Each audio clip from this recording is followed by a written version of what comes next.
Hello everyone, सबैजनालाई नमस्ते। सबैजना सन्चै सुबिस्तै हुनुहुन्छ होला। म पनि सन्चै छु। म चाहिँ बजार जाँदै गरेको ढिलो भिडियो खोलेको है, खोलेकोमा भिडियो बनाउँदै चाहिँ ढिलो 1 बजिसकेको छ है। म चाहिँ बजार जाँदै गरेको, मेरो भिडियो हेर्दै गर्नुहोस्। म बजार लाल बजार पनि देखाउँछु तपाईँहरूलाई।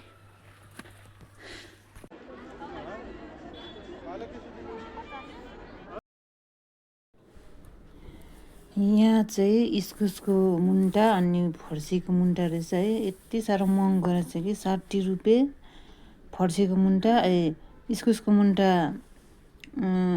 मुन्टा रहेछ 60 रुपियाँ, फर्सीको मुन्टा रहेछ 70 रुपियाँ।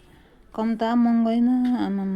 गान्तोकमा त सब्जी छ किनी खानु सक्नु। यो चाहिँ दुईटाको 500 रुपियाँ अरे है। तपाईँहरूले पनि गएर है किन्नु सक्नुहुन्छ। मैले नि हेरिराखेँ है, पैसा चाहिँ बोकेको थिइनँ मैले।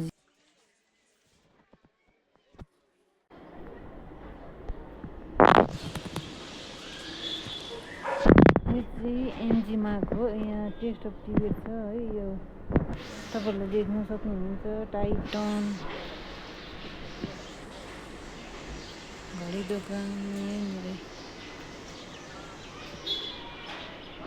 यहाँबाट यो गेटबाट चाहिँ तल लालबजार जान्छ।